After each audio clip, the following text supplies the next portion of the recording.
બનાસકાંઠા જિલ્લામાં 15 દિવસ અગાઉ એક ગામના જાહેર માર્ગ ઉપર અકસ્માત થયો હતો અને પ્રથમ દ્રષ્ટિએ અકસ્માતે મોત થયું હોવાનું પોલીસને જાણવા મળ્યું હતું અને આખરે પોલીસ મથકે અકસ્માતે મોતનો ગુનો દાખલ કરવામાં આવ્યો, પરંતુ પરિવારને શંકા હતી અને આ જ શંકાના દાયરામાં પોલીસને જાણ કરવામાં આવી અને પોલીસને જે સૂત્ર હતું આ સૂત્રનું નામ પણ આપવામાં આવ્યું અને આખરે આ જે હત્યા હતી આ હત્યાને અકસ્માતમાં જે ખપાવવાનો જે પ્રયાસ હતો આ પ્રયાસ નિષ્ફળ નીવડ્યો અને આખરે પોલીસ આરોપીઓ સુધી પહોંચી અને હત્યાનો ભેદ ઉકેલ્યો તેની વિગતે વાત આ વિડીયોમાં કરવી છે।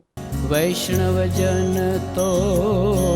તેને કહીએ જે પીડ પરાઈ જાનાને રે। નમસ્કાર, હું છું દિનેશ ઠાકોર, નવજીવન ન્યૂઝમાં આપનું હાર્દિક સ્વાગત છે। વાત બનાસકાંઠા જિલ્લાની છે। બનાસકાંઠા જિલ્લાના અમીરગઢ તાલુકાનું જે બાંટાવાડા ગામ છે, બાંટાવાડા ગામના જાહેર માર્ગ ઉપર 15 દિવસ અગાઉ એક અકસ્માત થયો હતો અને એક અકસ્માતમાં એક વૃદ્ધનું મોત થયું હતું। જોકે પ્રથમ દ્રષ્ટિએ પોલીસને એવું જાણવા મળ્યું કે અકસ્માત થયો છે એટલે આ જ અકસ્માતે મોતનો ગુનો પોલીસ મથકે દાખલ કરવામાં આવ્યો, પરંતુ જે પરિવાર હતું મૃતકનું તે પરિવાર પોલીસ મથકે પહોંચ્યું અને જે શંકાના દાયરામાં જે વ્યક્તિઓ હતા વ્યક્તિઓના નામ આપવામાં આવ્યા અને આખરે આ નામને લઈને પોલીસ દ્વારા તપાસનો ધમધમાટ શરૂ કરવામાં આવ્યો અને અમીરગઢ પોલીસ મથકના પીઆઈ અને તેમના સ્ટાફના દ્વારા જે સીસીટીવી ફૂટેજ હતું, જે ટેકનિકલ માધ્યમો હતા તેના આધારે તમામ જે શોધો હતી આ શોધો શોધવામાં આવી અને આખરે જે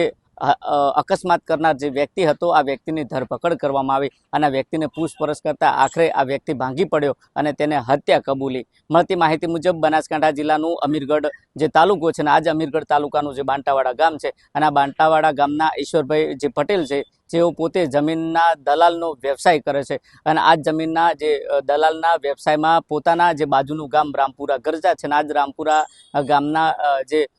ગણેશભાઈ રાજપૂત છે એ પોતે પણ આ જમીનની દલાલીનો વ્યવસાય કરે છે અને ગણેશભાઈ રાજપૂત છે તેમના જે ભાઈ છે તેમની ભાઈની જે જગ્યા હતી જગ્યા વેચવાની હતી અને આખરે આ જે ઈશ્વર પટેલ છે આ ઈશ્વર પટેલ આ જગ્યા રાખે છે અને આ જગ્યાનું મંદુક રાખવામાં આવે છે અને આ જ મંદુક રાખીને જ્યારે ઈશ્વર પટેલ પોતાના એક ખેતરથી બીજા ખેતરે જાહેર માર્ગ ઉપર જઈ રહ્યા હતા તે દરમિયાન જે ગણેશ રાજપૂત છે આ ગણેશ રાજપૂત પોતાની જે ગાડી હતી આ ગાડી પૂર ઝડપે લઈ અને અકસ્માત સર્જે છે અને અકસ્માતમાં મોત થાય છે। જોકે આ જે હત્યા આગોતરું આયોજન કરી હત્યા કરવાનું આયોજન હતું, પરંતુ આ હત્યા ન થાય અને હત્યાનો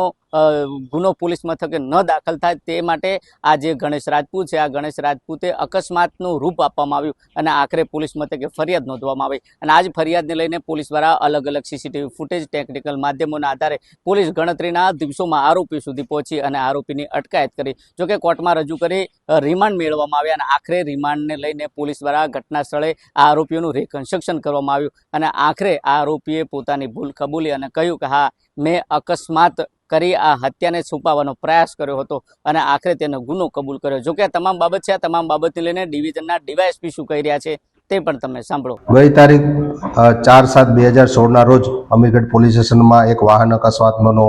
ગુનો નોંધવામાં આવેલો હતો। આ ગુના કામે જે મરણ જનાર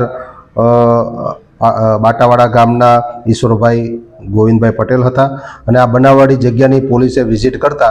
આ બનાવવાળી જગ્યાએ જે જગ્યાએ મરણ જનારને ટક્કર મારેલ તે જગ્યા તથા એની જે મરણ જનારની ડેડ બોડી ઘણા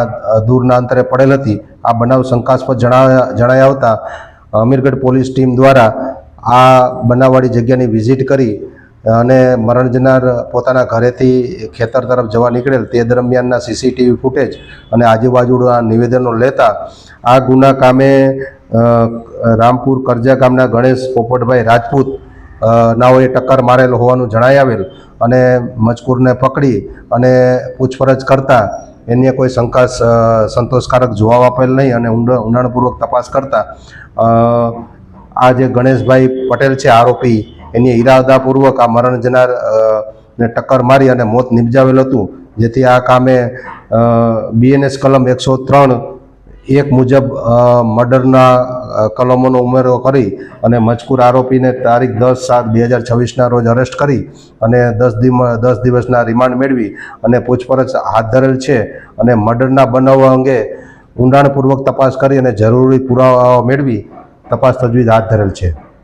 તમે જો તે પ્રકારે ડિવિઝનના ડીવાયએસપીનું કહેવું છે કે 15 દિવસ અગાઉ જાહેર માર્ગ ઉપર અકસ્માત થયો હતો, એટલે પ્રથમ દ્રષ્ટિએ પોલીસે અકસ્માતે મોતનો ગુનો દાખલ કર્યો હતો, પરંતુ પરિવારને શંકા અને કુશંકા હતી, કારણ કે જમીનની જે દલાલી હતી આ દલાલીમાં કમિશન નહોતું મળ્યું, અને જે મૃતક છે આ મૃતકે જે આરોપી છે આરોપીના ભાઈ જોડેથી જે જગ્યા રાખી હતી આ જગ્યાનું મંદુક રાખવામાં આવ્યું હતું, અને આખરે આ હત્યાનું આગોતરું આયોજન કરવામાં આવ્યું હતું, અને આ હત્યાને અકસ્માતમાં ખપાવવા માટે આ જે આરોપી છે આરોપીએ અકસ્માત સર્જી જે મૃતક છે તેને મોતને ઘાટ ઉતાર્યો હતો, અને આખરે ગણતરીના દિવસોમાં અમીરગઢ પોલીસે ભેદ ઉકેલી વધુ તપાસ હાથ ધરી છે. દિનેશ ઠાકોર, નવજીવન ન્યૂઝ, બનાસકાંઠા.